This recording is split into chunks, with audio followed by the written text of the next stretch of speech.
Y luego, en lugar de ron, lo que viene es un señor con una carretilla llena de barro. Y lo que hace ese señor con la carretilla llena de barro es que coge un cubo y te lo echa por encima de todo el barro. Luego viene otro señor con pintura azul y otro con pintura roja y otro con no sé qué, y todo el mundo te va echando pintura hasta que todo se convierte en una batalla campal al que termina al amanecer, y todo el mundo está tirándose barro y pintura, y todo el mundo está pintado, y todo el mundo está borrachísimo, evidentemente, cuando el sol está amaneciendo. Esto es una fiesta que se hace conmemorando unas revueltas esclavas que hubo en la época del carnaval, que es la época de dominación francesa. Los franceses metieron carnaval en Trinidad, pero los esclavos no podían hacer carnaval, estaba prohibido para ellos. Entonces, para reírse un poco de sus amos que se hacían carnaval, pues ellos se pintaban con barro y con pintura, para, como diciendo, bueno, pues este es nuestro carnaval, y además, al tener mucho barro, se deformaban la cara y evitaban así ser reconocidos por sus dueños, como diciendo, tú eres de los que estaba riéndote de nosotros. Cada año, dos días antes de carnaval, se hace Jouvet. Hablemos de la música, porque el calipso, bueno, el calipso me imagino que conocéis, es musiquita muy tranquila, muy de hamaca, coco, en la playa, Harry Belafonte, Robert Mitchum, esa clase de gente, muy de Bartiki, ¿ok? Se inventó en Trinidad y Tobago. Es una de las músicas nacionales de Trinidad y Tobago. Lo que pasa es que los jóvenes, hace una veintena de años, estaban muy hartos del calipso e inventaron la soca. Se tradujeron un poco el pre-reggaetón y el dancehall y hicieron la soca, que es el estilo que estáis escuchando y que hemos escuchado antes, y que es prácticamente la música nacional ahora mismo en Trinidad. Tenemos el instrumento nacional de Trinidad, que es el steel pan, es esta especie de tambor metálico invertido, y durante el carnaval pues hay unas competiciones de bandas de steel pan, pero os hablo de 300 personas tocando al mismo tiempo, algo bastante interesante. Si tenéis la suerte de ir a carnaval, no os perdáis las competiciones de steel pan porque son impresionantes. A lo mejor no son del gusto de todos, pero son impresionantes, hacen mucho ruido. Y luego quiero hablaros también de la comida, porque hemos hablado de la mezcla cultural, y esto es la street food por excelencia de Trinidad y Tobago. Esto es la comida de cuando estás volviendo a tu casa de fiesta a las 3 de la mañana, el kebab. El kebab de aquí es el doubles, que son las doubles de Trinidad y Tobago. Y en los puestos callejeros te venden las doubles, que es un pan tipo chapati, un pan tipo indio, con unos guisantes, con curry, con cilantro, o sea, es indio. Si yo ahora te pongo esta foto, me dices, esto viene de la India, seguro. Y lo que haces, bueno, es que las doblas y te las sirven por dos, por eso se llaman doubles, y te la comes directamente. Si vais a comer doubles, pedidlas sin picante, ¿vale? Que llevan picante ya, ¿eh? Pero pedidlas para europeos, porque si no, la tolerancia es muy diferente, ¿eh? A mí me gusta el picante y fue imposible hacerlo. No, fue imposible, no, fue duro. Pero bueno, para que veáis el mestizaje en la comida. Y luego, evidentemente, otro de los pilares culturales de Trinidad y Tobago, el ron, del que ya hemos hablado. Pero vamos a ir ahora a Angostura Bitters, volvamos a Venezuela y a Angostura Bitters para ver el origen de Angostura Bitters, o cómo se hace Angostura Bitters.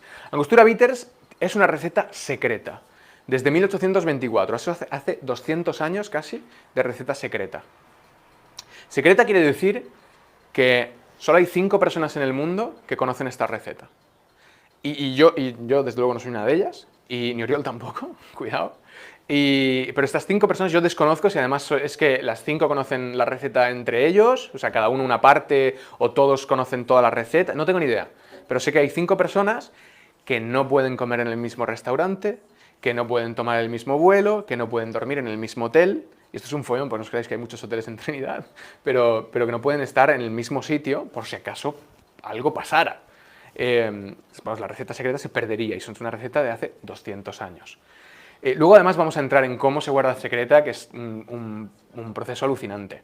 Esto lo hemos visto, la quinta esencia del cóctel, en el Old Fashion ya se habla de bitters, pero no es hasta 1874, cuando es la primera receta escrita del Manhattan, donde ya se escribe Angostura Bitters en una receta. La primera receta con Angostura Bitters oficial es 1874, el Manhattan. Whisky de centeno, vermú italiano, que es como se llama el vermut rosso por aquel entonces, y Angostura Bitters, ya está escrito en los libros de Embury. El producto más universal del mundo del bar, ¿por qué? porque como os digo, estamos en prácticamente todos los países del mundo. Esto, de hecho, lo de 150 países está bastante atrasado y además solamente tiene en cuenta donde tenemos un distribuidor. Quiero decir que si tú hoy en día compras una botella aquí y te la llevas a tu país, pues hay Angostura Bitters en tu bar. Pero en todo bar que se precie del mundo, en todo restaurante hay una botella de Angostura Bitters. Aunque no se sepa utilizar, aunque esté simplemente ahí en una esquina, en una leja, hay una botella de Angostura Bitters. Que sepáis que es 100% vegano, es kosher también, esto es menos importante en este mercado, pero en algunos les gusta mucho saberlo, que es 100% apto para el consumo de la gente de fe judía, 100% vegano, y 100% veganos muy seriamente, tienen un programa para mantenerlo vegano muy fuerte. Quiere decir que incluso las flores que utilizan para hacer la infusión no tienen nada de polen. O sea, para que no haya, quiero decir, aprovechamiento de la abeja y tal, no sé qué, para mantenerlo 100% vegano. Y lo mantienen 100% vegano porque toca una sensibilidad muy propia de Trinidad y Tobago, que es otra cultura, otra comunidad que pertenece mucho a la cultura de Trinidad y Tobago, que son los rastafaris. Rastafaris que no toman productos animales, pueden tomar Angostura Bitters, porque es 100% vegano. Y bueno, sin gluten también, para los celíacos, que sepáis que se puede utilizar. De hecho, es virtualmente no alcohólico cuando lo utilizamos por dashes. O sea, no le digáis a nadie que yo he dicho que no es alcohólico, porque tiene mucho alcohol, tiene 44,7. Pero lo que quiero decir es que se puede utilizar en una tónica, en una Coca-Cola, en una soda o en un cóctel sin alcohol, y la persona que no quiere beber porque va a conducir se puede tomar 3 o 4 cócteles sin alcohol con unas cuantas dashes de Angostura, que no va a pasar nada, que no va a tener un accidente y desde luego no va a pitar cuando lo hacen soplar. Bien, ¿cómo se guarda el secreto de Angostura Bitters? Porque un secreto, guardarlo así durante 200 años no es fácil. No es fácil, pero es gracias, entre otras cosas, a esta Secret Room de Angostura Aromatic Bitters. Esto es real, foto de la destilería. Bien, los botánicos los enviamos directamente al Reino Unido, ¿vale? Porque no los enviamos directamente a Trinidad y Tobago, porque si no la gente que ve llegar los containers diría, uy, esto viene de Sri Lanka, pues debe ser canela. O esto viene de Madagascar, pues a lo mejor es vainilla. Y entonces pueden ir adivinando ingredientes. No, nosotros enviamos todos los botánicos al Reino Unido, ahí en el Reino Unido se ponen en cajas sin nombre, que van todas en un mismo container, y ese container va directamente a Trinidad y Tobago. Además, ese container no puede ser inspeccionado por la aduana. Y aquí es cuando la gente dice, no puede ser. Sí puede ser por 2 razones. Tres, la primera es que he estado yo y os lo digo, que hablo con la gente de aduanas ahí y la gente de la compañía. Pero bueno, eso es menos importante, yo entiendo que no tengo esa credibilidad. La primera es que el gobierno de Trinidad y Tobago, el Estado, tiene una parte del accionariado de Angostura. ¿Por qué? Porque siendo la única destilería no pueden dejar ni que la calidad se deteriore, ni que hagan cosas que no vayan con el espíritu de Trinidad y Tobago, y desde luego que la receta secreta se pierda o se libere o lo que sea. Entonces, para protegerla está el Estado que es accionista de Trinidad. Otra cosa es que existe una garantía una Royal Warrant, una garantía real de la época colonial británica, que dice que efectivamente los contenedores que llegan a la destilería no pueden ser inspeccionados. Cuando se consigue la independencia por Trinidad y Tobago, se decide guardar esa garantía real como válida y activa todavía por razones obvias, que es en el interés del país realmente de guardar la receta secreta. Y os digo en el interés del país porque Angostura es una insignia de Trinidad. Trinidad es un país pequeñito, no exportan muchas cosas, tienen algún petróleo, tienen algún jugador de cricket, que está bien, que en el mundo anglosajón les gusta mucho, tienen Nicki Minaj, también es de Trinidad, pero bueno, aparte de eso, lo más representativo que tienen es Angostura, y es lo más conocido de Trinidad y Tobago en el mundo, Angostura Bitters y el ron Angostura. Entonces lo respetan muchísimo. Cuando os digo que es grande, es la segunda empresa más importante del país, en términos de volumen. La primera es una petrolera, por si acaso os lo preguntabais. Bien, entonces, todo esto para justificar el hecho de que no lo ven en la aduana. Bueno, una vez que ha pasado la aduana, sin inspección, va directamente a la destilería. Y en la destilería no es que cualquier trabajador pueda abrir el container para ver lo que hay dentro. Eso sería una falla de seguridad muy grande, porque ese trabajador igual en 2 años no trabaja ahí. No. El container llega directamente al sanctuary. El sanctuary es una habitación donde se reúnen esas 5 personas, o hay solamente esas 5 personas, no conozco el proceso, para crear la receta. Y para que nos entendamos todos, el Sanctuary es como si fuera la habitación que tenemos aquí arriba. Y nosotros estamos en la Bitters Room. El Sanctuary está unido por la Bitters Room con un embudo por el techo. Y entonces los que están arriba crean la receta y con los botánicos ya creados la meten en el embudo, que a nosotros nos cae aquí en un contenedor. ¿Qué pasa? Que ese embudo tiene un molino dentro. Entonces lo que a nosotros nos cae aquí no es un trozo de canela, un trozo de jengibre, de anís, es indistinguible, no sabemos lo que hay.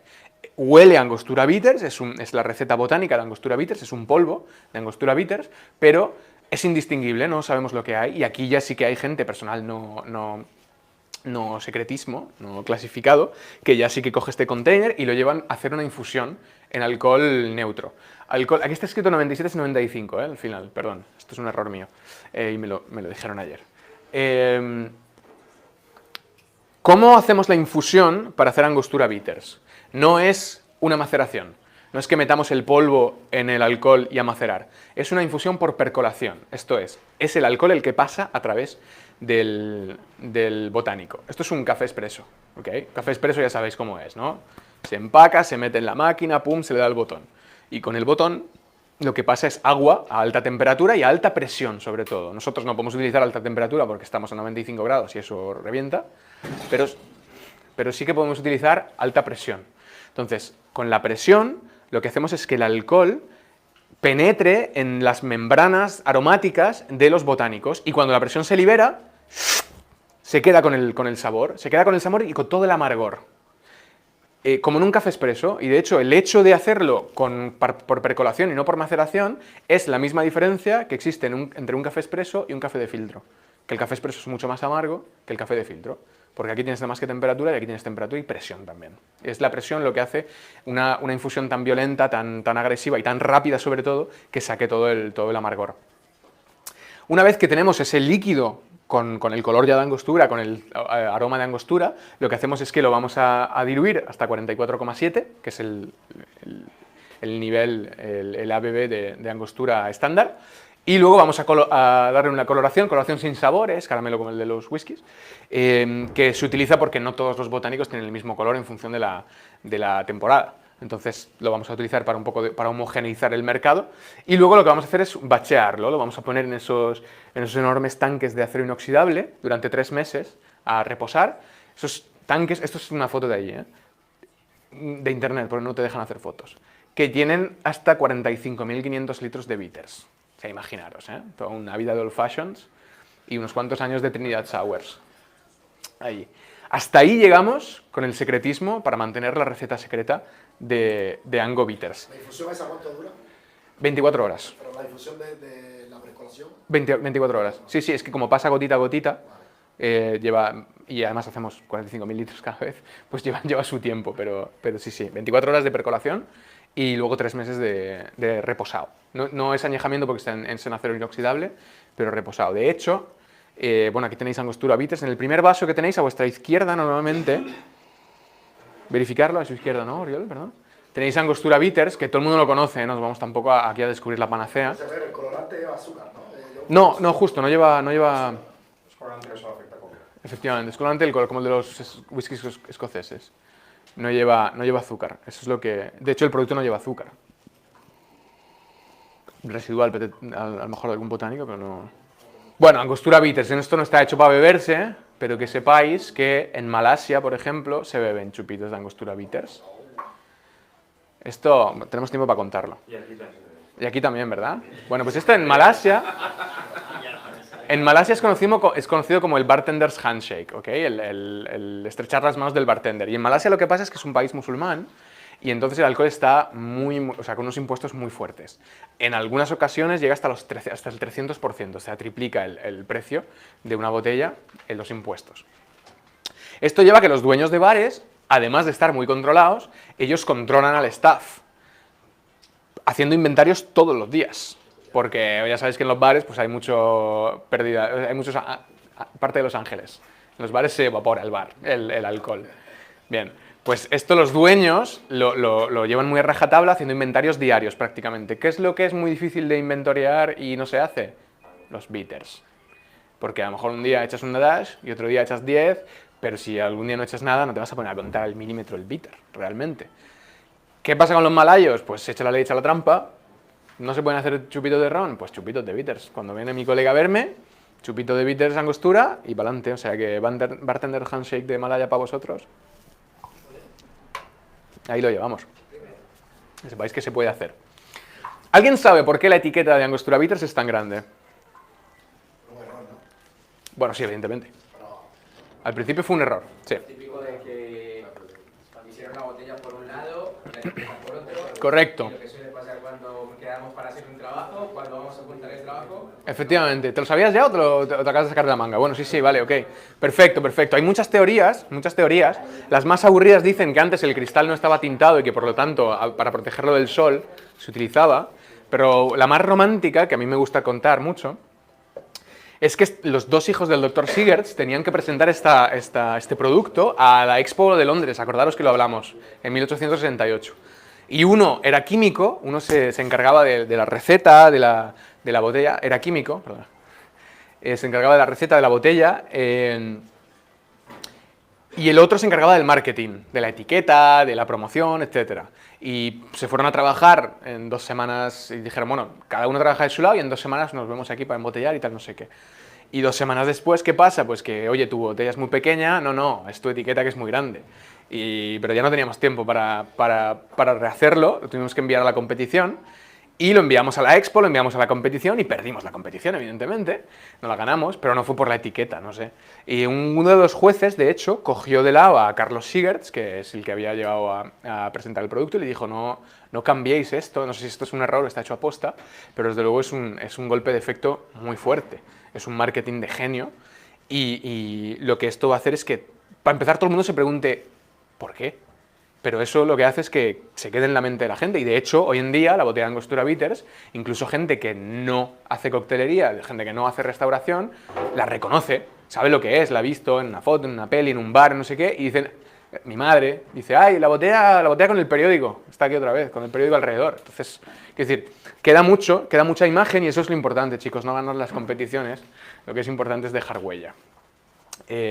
Bueno, efectivamente, tú te la ganaste. Si tuviéramos premios, sería el primero para ti. Importante remarcaros solamente así muy rápido que también podemos cocinar con Ango, ¿ok? Con cualquiera de los tres. Es un poco como la sal y la pimienta. Si sirve para los cócteles, va a servir también para la cocina. Todo lo que son postres, los brownies, las tortitas, no sé qué, con el de chocolate o el de naranja salen estupendamente. Yo personalmente, salsa barbacoa casera con angostura aromatic bitters, o el bacon al horno con bourbon, sirope de arce y angostura bitters, así glaseado, brutal. Una cosa que sí que os tenéis que probar, no podéis iros de aquí sin jurarme que lo vais a probar, es un helado de vainilla con 3 o 4 dashes de angostura bitters. Brutal. Brutal porque la crema del helado le quita todo el amargor, pero hace además brillar todo el especiado de la canela, el clavo, el anís. Te lo cambia entero el helado. Y de hecho, así es como funciona angostura, ¿eh? Una dash te lo cambia todo. Y esto también es interesante saberlo porque, bueno, ¿alguien ha trabajado con angostura bitters en una barra de madera? ¿No? Sí, tú sí. Tú sabes que cuando angostura bitters se cae en la barra de madera y la dejas secarse, ya no es angostura bitters. Ya es parte de la barra. O sea, nunca irá. Igual que en la ropa. A ver, que levanten la mano los de speakeasies con camisa blanca. Yo he currado con angostura bitters y tenías que tener una camisa para currar. Porque eso no hay manera de quitarlo luego. Bueno, pues este bar es el Cannon Bar en Seattle, que es propiedad de Jimmy Boudreau. Jimmy Boudreau es uno de los primeros bartenders que empezó a hacer vídeos en YouTube. Os hablo de los inicios de YouTube. Y estaba harto de tener las manchitas de angostura en su barra. ¿Y qué hizo? Pues a lo grande, si no puedes con ellos, únete. Y compró 30 cajas de angostura que vertió en un bote y con un pincel barnizó todo su bar de angostura bitters. Y cada centímetro de madera que existe en el Cannon Bar, muebles, barras, estanterías, todo está barnizado de angostura bitters.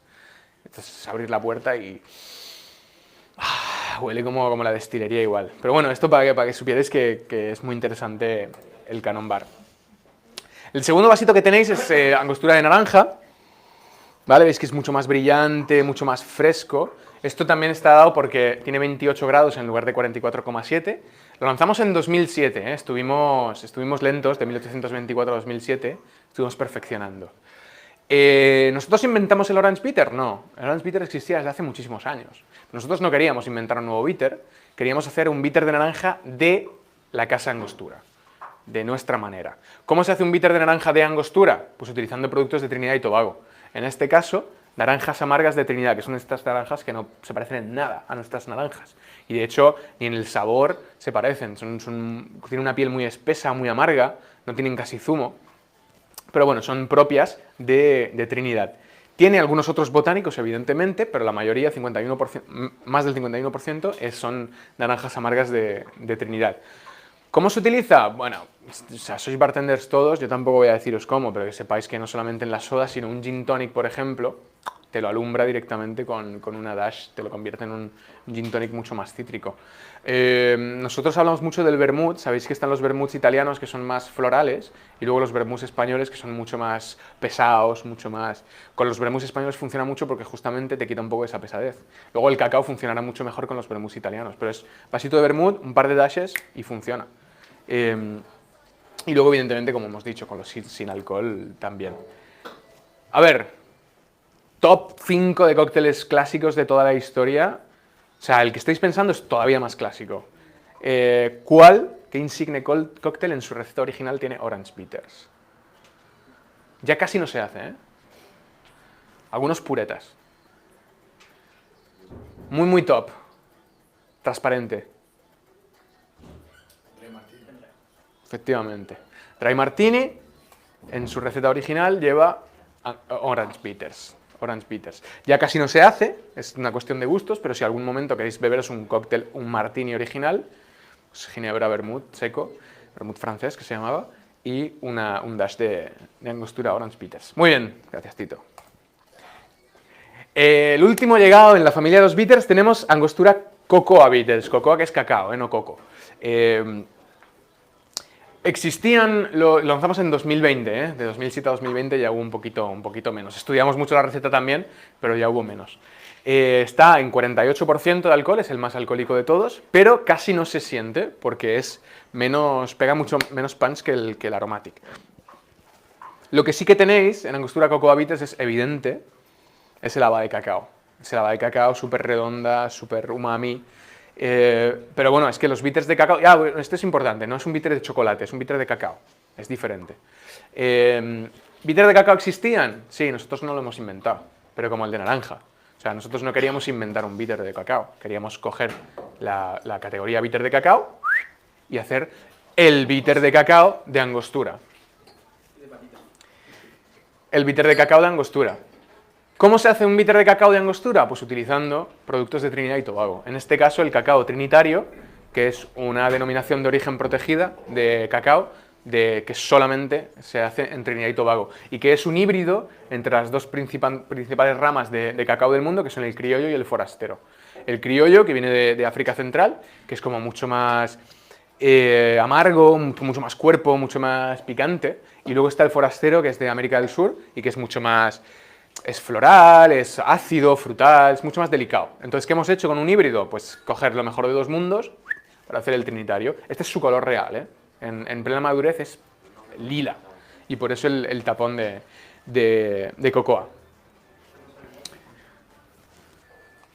Lo que nos da una trilogía de bitters que van desde los sabores más cítricos que tenemos con el de naranja, los más amables, digamos, con la angélica, con la quinina, todo lo que parece mucho más a la tónica, hasta los sabores un poco más de postre, de nuez, de umami, de rancio, de nuez, o sea, de laurel, de cacao, todos los sabores un poco más graves. Y luego, desde luego, Angostura Aromatic Bitters, que está en medio, en perfecta armonía entre todo esto. Podéis echarle fotos, me llevó mucho tiempo hacerla, estoy muy orgulloso, o sea que si queréis podéis echarle fotos.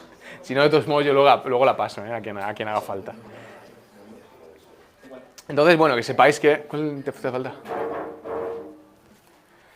Bueno, que sepáis que cubrimos una gama muy amplia de sabores de bitters sin necesidad de hacer bitter de melón, bitter de canela, bitter de celerí, bitter de cereza, bitter de rabarbaro, bitter de... Bueno, o sea, respecta, pero nosotros no es tampoco el acercamiento que queremos llevar.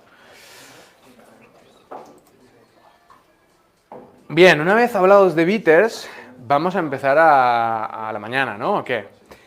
Lo que vamos a hacer, os explico, en lugar de explicaros todo el ron y luego beber al final, que es un follón, vamos a explicar una parte del proceso del ron, probamos un ron. Otra parte del proceso del ron, probamos otro ron, ¿ok? Así os vais soltando también y aquí es cuando vienen mucho más las preguntas y los comentarios, ¿vale? Lo que es importante remarcar otra vez es que el ron de Trinidad, el ron de Angostura, es de la misma manera que mezclamos los dos linajes familiares de Sigerts y de Fernández, vamos a mezclar esos dos estilos, británico e hispánico, ¿ok?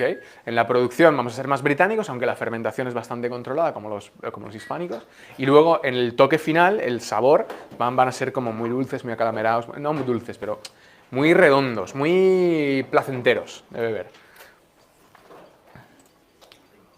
Bien, hablemos al principio de la caña de azúcar. Todo ron viene de la caña de azúcar, pero no todo lo que viene de la caña de azúcar es ron. Hay muchos otros espirituosos, sobre todo de otras partes del mundo, que vienen de la caña de azúcar. Pero todo el ron viene del Saccharum officinarum. Y es muy importante guardar este nombre, del Saccharum officinarum, porque este Saccharum es la teoría más potente que dice que es el origen del nombre del ron. RUM, Saccharum. Luego hay otras muchas historias y muchas leyendas de piratas y de mujeres piratas y de tal y de rumbullones que hablan de otro origen de la palabra, pero un poco la más seria y la más documentada es Saccharum, ron. Entonces, todo viene, como hemos dicho antes, de la caña de azúcar. Los franceses utilizan el guarapo, el besú, ¿te acuerdas? Y los británicos y los hispánicos, la melaza, ¿qué es esto? Esto es la melaza, como os digo, pues parece un sirope de arce, un alquitrán, algo así, tiene esa consistencia un poco espesa. Lo que es importante es que utilizamos melaza con un mínimo de 50% de azúcar concentrado dentro, de contenido de azúcar. Aquí nos decimos, bueno, 50% no es tanto. No, bueno, claro, es que cuanto más se acerca al 100%, menos es melaza y más es miel. ¿Okay? Entonces hay una horquilla entre el 50 y el 70% en el que nos podemos mover y nosotros, cuando una melaza tiene más del 50% de contenido de azúcar, se considera melaza de alta calidad. Nosotros solamente utilizamos melaza de alta calidad. ¿Utilizamos melaza 100% de Trinidad y Tobago? No, no podemos. Hay mucha producción de ron como para utilizar solo de la caña de azúcar de Trinidad. Hay caña de azúcar en Trinidad, no la hubo durante mucho tiempo porque después de la independencia, economía precaria, etcétera, etcétera, acordaos como Venezuela, después de la independencia la caña de azúcar no da tanto dinero como para mantener la economía, entonces se quitó la caña de azúcar, se puso café, se puso cacao, todo. Y luego se ha ido reintroduciendo progresivamente en los últimos años. Pero no, La caña de azúcar la compro, me la sé. la melaza ya, la compramos a Guyana, República Dominicana y Panamá, los tres países. Compramos la melaza ya a esos tres países y nosotros también producimos una parte. Entonces hacéis una especie de blend de melaza. Sí, bueno, sí, claro. Sí. Y eso es lo que vamos a fermentar y luego destilar. Pero lo que sí está chulo marcar es que la cosecha siempre se realiza